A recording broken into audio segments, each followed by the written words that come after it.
प्यारे बच्चों, एक बार फिर से आपका स्वागत है। आज हम हिंदी व्याकरण का भाग दूसरा करेंगे। इसमें हम शब्द के बारे में पढ़ेंगे। तो आइए शुरू करते हैं। शब्द विचार। शब्द विचार। परिभाषा: एक या एक से अधिक वर्णों से बनी स्वतंत्र सार्थक ध्वनि शब्द कहलाता है। मतलब ये कि जब हम एक से अधिक वर्णों को जब हम मिलाते हैं, ठीक है, और उनसे जो एक ध्वनि बनती है, लेकिन वो स्वतंत्र और सार्थक होनी चाहिए, ठीक है, तो उसको हम क्या कहते हैं? शब्द कहते हैं। जैसे फॉर एग्जाम्पल शब्द दिया है नीचे। ये शब्द अनेक वर्णों से मिलकर बना है। जैसे न जमा बड़ी ई की मात्रा जमा च जमा ए की मात्रा, तो ये बन गया नीचे, ठीक है। तो इस संयोग को क्या कहते हैं हम? शब्द। शब्द के भेद, ठीक है। हम शब्दों के भेद को 4 वर्गों में बांट सकते हैं, ठीक है। कौन कौन से हैं वो 4 वर्ग? व्युत्पत्ति। व्युत्पत्ति होती है बनावट, शब्दों की बनावट के आधार पर। दूसरा है उत्पत्ति, उनकी उत्पत्ति कैसी हुई के आधार पर, और उनके प्रयोग के आधार पर। उनका प्रयोग जैसे प्रयोग होता है, किस स्थिति में किस इसमें प्रयोग होता है, उसके आधार पर। और तीसरा है अर्थ के आधार पर। ये 4 जो है 4 वर्ग हैं शब्दों के भेद के, ठीक है। सबसे पहले नंबर 1, व्युत्पत्ति यानी बनावट के आधार पर शब्द के भेद। व्युत्पत्ति के आधार पर शब्द के 3 भेद होते हैं। पहला है रूढ़। रूढ़ क्या होते हैं? जो शब्द किन्हीं अन्य शब्दों के योग से न बने हों और किसी विशेष अर्थ को प्रकट करते हों तथा उनके टुकड़ों का कोई अर्थ नहीं होता है, वे रूढ़ शब्द कहलाते हैं। मतलब ये कि जो शब्द जो है क्या है, जिनके अगर टुकड़े कर दें तो जो टुकड़े हैं उनका कोई अर्थ नहीं रहता है। जैसे कल, नल, पर आदि। इन शब्दों के यदि हम टुकड़े करते हैं तो उन टुकड़ों का कोई अर्थ नहीं है। जैसे कल किस से बना है? क जमा ल। नल न जमा ल। पर प जमा र। यहां पे अगर हम देखें क ल न ल प र, जो ये जो टुकड़े हैं इनका कोई अर्थ नहीं है। जब ये मिलेंगे तब इनका अर्थ निकलेगा, ठीक है। दूसरा है ख, यौगिक। जो शब्द कई सार्थक शब्दों के योग से बने हों उन्हें यौगिक शब्द कहते हैं, ठीक है। मतलब ये कि ये कुछ शब्दों से मिलके बनते हैं, ठीक है। और जो शब्दों से मिलके बनते हैं उनको यौगिक कहते हैं। जैसे देवदूत, ठीक है। तो देवदूत कैसे बना है? 2 शब्दों से मिलके बना है, एक देव है और एक दूत है, ठीक है। इसी तरह हिमालय, हिमालय जो है हिम और आलय, ठीक है। इसी तरह राज पुरुष, राज अलग है शब्द, पुरुष अलग है। ये 2 शब्दों के युग्म से बने हैं, ठीक है, योग से बने हैं, तो ये यौगिक शब्द हुए। फिर है तीसरा योग रूढ़। वे शब्द जो यौगिक हैं यौगिक, किंतु सामान्य अर्थ को ना प्रकट कर किसी विशेष अर्थ को प्रकट करते हैं ये भी क्या है यौगिक, शब्दों से मिलकर बने हैं, लेकिन जो उनका जो अर्थ है उसको प्रकट नहीं करते हैं, किसी विशेष अर्थ को प्रकट करते हैं। जैसे दशानन। दशानन का मतलब क्या होता है? 10 है मुख जिसके, ठीक है। लेकिन हम इसे दशानन को ऐसे इसका प्रयोग नहीं करते हैं। हम प्रयोग कैसे करते हैं? ये शब्द जो है दशानन किसके लिए प्रयुक्त होता है? रावण, ठीक है, रावण को दर्शाने में। इसी तरह पंकज, पंक जमा ज, ठीक है। इसका सामान्य अर्थ क्या है? पंकज का सामान्य अर्थ होता है कीचड़ में उत्पन्न होने वाला। लेकिन हम पंकज को कैसे किससे दर्शाते हैं? पंकज को का अर्थ लेते हैं हम कमल, कमल के फूल से, ठीक है। तो जब कमल के फूल के अर्थ में ये रूढ़ हो गया है, ठीक है, रूढ़ हो गया है, ठीक है, ये बन गया है, अब ये हो गया है कि पंकज को हम कमल बोलते हैं। समझ में आ गया? तो ये है व्युत्पत्ति के आधार पर शब्द के तीन भेद, रूढ़, यौगिक, योग, रूढ़। ओके। दूसरा जो वर्ग है वो है उत्पत्ति के आधार पर शब्द के भेद। उत्पत्ति के आधार पर शब्द के चार भेद हैं। ठीक है, कौन कौन से? पहला है तत्सम। तत्सम जैसा है वैसा, तत्सम। जो शब्द संस्कृत भाषा से हिंदी भाषा में बिना किसी परिवर्तन के लिए गए हैं, ठीक है, उनमें कोई परिवर्तन नहीं किया गया है, ठीक है, वे तत्सम कहलाते हैं। जैसे अग्नि, क्षेत्र, वायु, रात्रि, सूर्य आदि। ठीक है, समझ गए? मतलब ये संस्कृत भाषा में जिस तरह से हैं वैसे ही हिंदी भाषा में भी लिखे जाते हैं। दूसरा है तद्भव।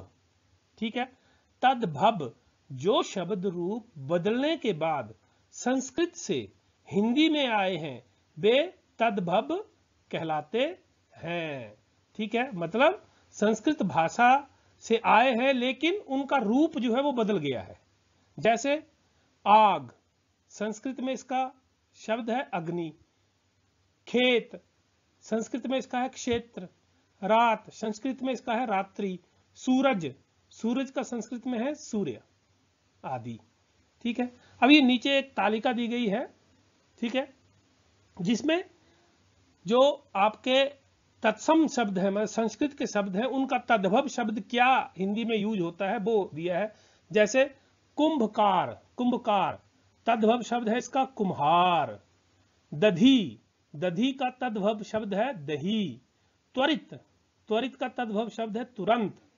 हस्त, हाथ। कर्म, काम। भातृ, भाई। अंगुष्ठ, अंगूठा। गोधूम, गेहूं। दुग्ध, दूध। मातुल, माता। मयूर, मोर। सत्य, सच। अद्य, आज। पत्र, पत्ता। निंद्रा, नींद। सूर्य, सूरज। जमाता, जमाई। काक, कौआ। उल्लूक, उल्लू। पक्षी, पंछी। ये शब्द, ठीक है, तो इनको भी आपने याद करना है। और भी आपने देखने हैं जो भी तत्सम और तद्भव शब्द है उनका एक सूची तैयार करनी है। ठीक है, तालिका तैयार करके उनको याद रखना है। समझ में आ गया? ओके।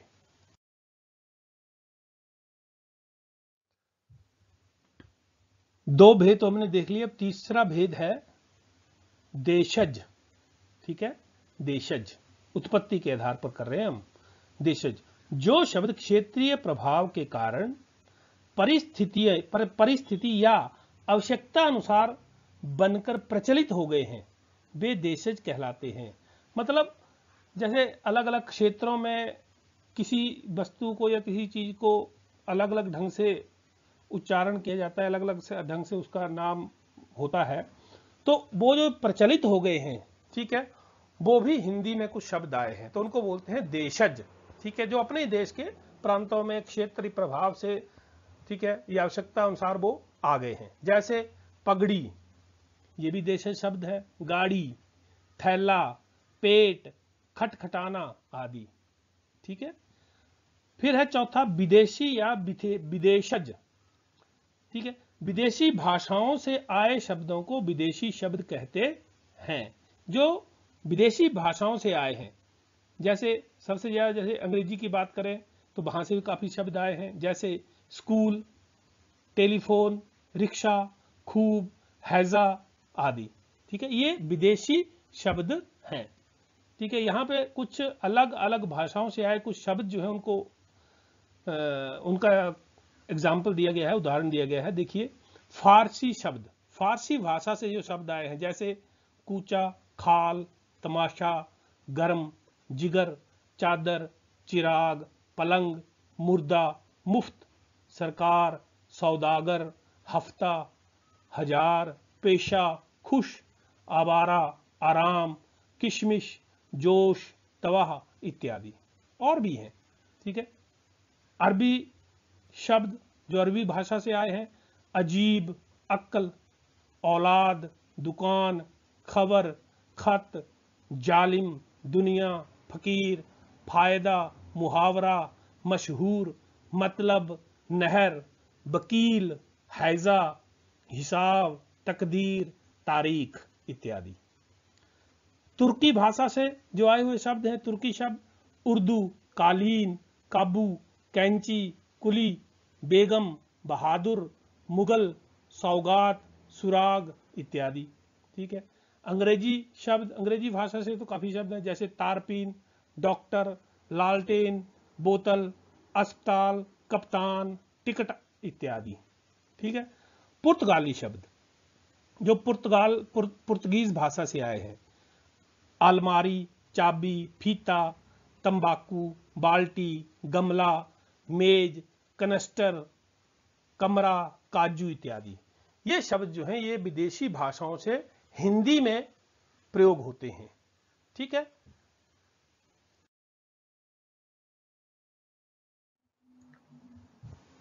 नंबर 3 है प्रयोग के आधार पर शब्द भेद। प्रयोग के आधार पर शब्द के 8 भेद हैं। संज्ञा, दूसरा सर्वनाम, तीसरा विशेषण, चौथा क्रिया, पांचवां क्रिया विशेषण, छठा संबंध बोधक, सातवां समुच्चय बोधक और आठवां विस्मय आदि बोधक। ठीक है। ये 8 भेद हैं प्रयोग के आधार पर। इनका अध्ययन हम आगे विस्तार से करेंगे, अलग अलग सभी इनको लेंगे, सभी भेदों को लेंगे और उनका विस्तार से अध्ययन करेंगे। इन 8 प्रकारों को विकार की दृष्टि से 2 भागों में बांटा जा सकता है। ये जो 8 भेद हैं शब्द के, इनको भी आगे हम इनके विकार, ठीक है, विकार मतलब रूप परिवर्तन के आधार पर 2 भागों में बांटा जा सकता है। पहला है विकारी, विकारी शब्द। ठीक है। जिन शब्दों का रूप परिवर्तन होता रहता है वे विकारी शब्द कहलाते हैं। इनमें संज्ञा, सर्वनाम, विशेषण और क्रिया विकारी शब्द हैं। दूसरा है अविकारी शब्द। जिन शब्दों के रूप में कभी कोई परिवर्तन नहीं होता है उन्हें अविकारी शब्द कहते हैं। वे शब्द जिनके रूप में कभी भी कोई परिवर्तन नहीं होता, वो वैसे के वैसे रहते हैं। ठीक है। तो उन्हें अविकारी शब्द कहते हैं। इनमें क्रिया विशेषण, संबंध बोधक, समुच्चय बोधक और विस्मय आदि बोधक शब्द आते हैं। नंबर 4, अर्थ के आधार पर शब्द भेद। अर्थ के आधार पर शब्द के 2 भेद होते हैं। पहला है सार्थक शब्द और दूसरा है निरर्थक शब्द। जिन शब्दों का कुछ न कुछ अर्थ निकलता हो वे सार्थक शब्द, तथा जिन शब्दों का कोई अर्थ नहीं निकलता हो वे निरर्थक शब्द कहलाते हैं। क्योंकि ये जो मैं शब्द बोल रहा हूं, ठीक है, ये अपने आप ही बता रहा है कि जब हम सार्थक की बात करेंगे तो उन शब्दों का कुछ अर्थ निकलेगा, और जब हम निरर्थक की बात करेंगे तो उसका मतलब ये कि उन शब्दों का कोई अर्थ नहीं निकलेगा। जैसे लोटा, बाल्टी, पानी, डंडा आदि आदि, ये सार्थक शब्द हैं क्योंकि इनसे किसी चीज का अर्थ पता लग रहा है।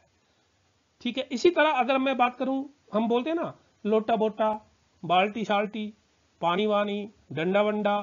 ठीक है। इसमें इनमें देखिए शब्द आया बोटा, साल्टी, बानी, बंडा। ये शब्द जो है ये क्या है, इनका कोई अर्थ नहीं है। ठीक है। ये निरर्थक शब्द हैं। समझ में आ गया। तो ये है हमारा पूरे का पूरा शब्द विचार, शब्द के भेद। ठीक है।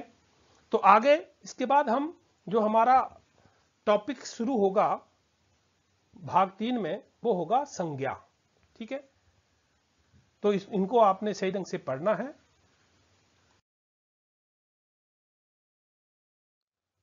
तो मुझे आशा है कि आप लोगों को शब्द के बारे में जानकारी मिल गई होगी।